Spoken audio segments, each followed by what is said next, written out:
வணக்கம். இன்றைய முக்கிய தலைப்புச் செய்திகள். வங்கக்கடலில் ஏற்பட்டுள்ள காற்றழுத்த தாழ்வு பகுதியின் காரணமாக சென்னையில் ஒரே நாளில் 20 சென்டிமீட்டர் மழை பெய்துள்ளது.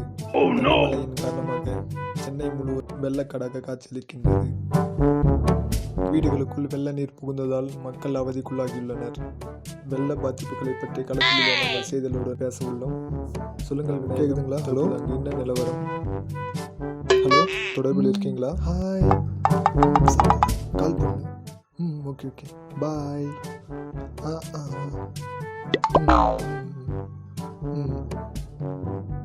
ஹலோ, தொடர்பில் இருக்கீங்களா? இப்போது பார்த்தீர்கள் என்றால், கடந்த வாரம் வரை நான் தொடர்பில் தான் இருந்தேன். அது என் மனைவிக்கு தெரிந்து என்னை கணவன் என்று கூட பாராமல் துவைத்து அடித்து உதைத்து நொறுக்கியதன் காரணத்தினால் நான் தற்பொழுது யாருடனும் தொடர்பில் இல்லை. தற்பொழுது வெள்ளம் பாதித்த பகுதிகளில் என்ன நிலவரம் என்பதை சொல்லுங்கள். இந்த பக்கம் வரும், கொஞ்ச நேரத்தில் மழை வரும், அப்புறம் வெள்ளம் வரும், எங்களை எல்லாரும் கூட்டு போக போட்டு வரும், ஹெலிகாப்டர் வந்து சோறு வரும். இப்போ இதுதான் நிலை வரும். தற்பொழுது அங்கே ஏற்பட்டுள்ள வெள்ள பாதிப்புகளை பற்றி சொல்லுங்கள். மக்கள் எந்த அளவுக்கு அங்கே அவதிப்படுகின்றனர், அரசாங்கம் எந்த நடவடிக்கைகளை எடுத்துள்ளது என்பதை கொஞ்சம் தெளிவாக மக்களுக்கு எடுத்து சொல்லுங்கள். இப்போது பார்த்தீர்கள் என்றால் என்னால் நிற்க கூட இங்கே முடியவில்லை. பலத்த காற்று வீசிக்கொண்டுள்ளது. புயலின் காரணமாக பலத்த காற்றும் வீசிக்கொண்டுள்ளது. மக்கள் அனைவரும் ஆங்காங்கே தங்கியுள்ளனர். சாலை எங்கும் நீர் ஓடிக்கொண்டுள்ளது. சாலை எங்கும் வெள்ள நீராக காணப்படுகின்றது. மக்கள் வீட்டிலேயே அடங்கியுள்ளனர்.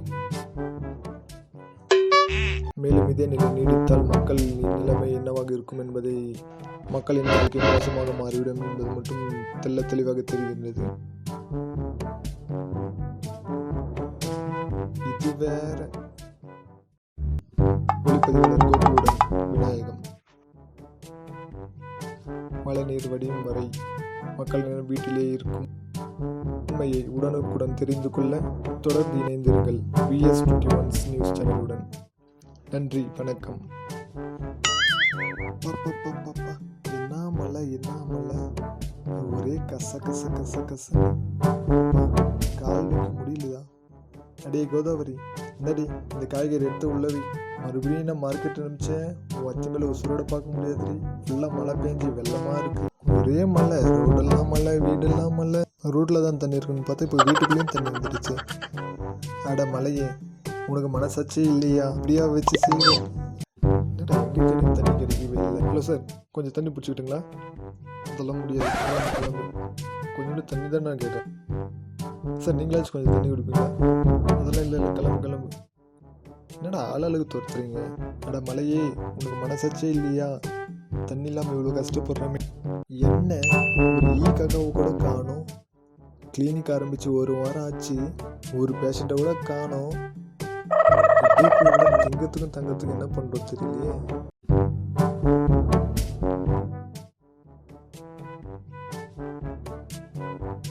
அதுவும் அவங்ககிட்ட யாரோ வர மாதிரி இருக்கா, பார்க்கலாம். வாங்க சார், இங்கே டாக்டர் இல்லைங்களா? டாக்டரே இல்லையா? யாரா பார்த்தா டாக்டர் மாதிரி தெரியுதோ, அவன் தான் டாக்டர். இப்போ சொல்லு.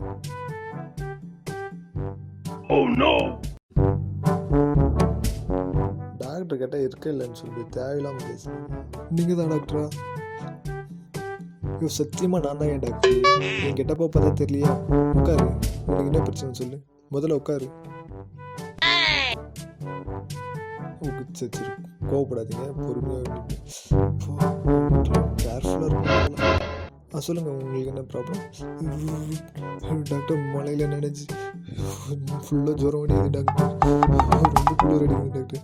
எப்படியாச்சும் இந்த வைப்ரேஷன் மோட்லேருந்து என்ன நார்மல் மோடுக்கு மாற்றி ஏதோ ஒன்று பண்ணும்.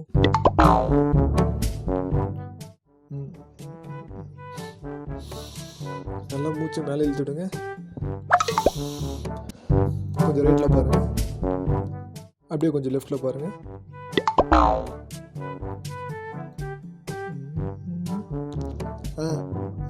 நாக்கை நல்லா நீட்டுங்க. எவ்வளோ பெரிய வாய்.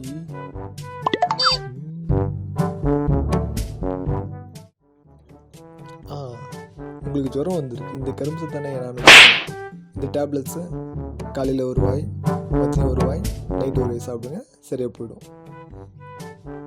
சரிங்க டாக்டர். அவ்வளோதான், நீங்கள் கிளம்புங்க. இப்போ ஃபீஸை கொடுத்துட்டு போயா? ஃபீஸ் எல்லாம் ஓகேடா. இவங்ககிட்ட எப்படி பழகி போகிறோம்.